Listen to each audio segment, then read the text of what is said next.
अस्सलाम वालेकुम, welcome to my vlog #1। आज हम डालेंगे चिड़ियों का खाना। बैक कैमरा कौन से होता है with this is taking selfie. आज हम डालेंगे चिड़ियों का खाना इसके अंदर। Welcome back.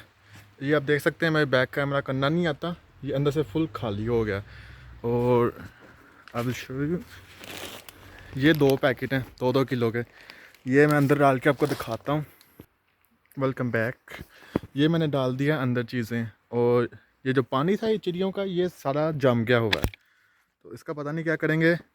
और ये ढक्कन शायद आपको पापा ने दिखाया हो या ना दिखाया हो, मैंने अपना तारफ़ भी नहीं कराया।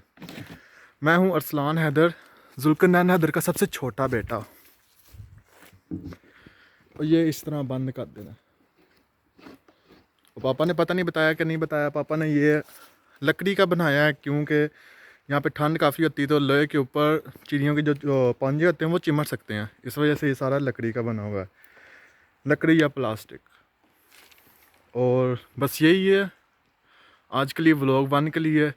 ओके, अल्लाह हाफिज़, दुआओं की गुजारिश।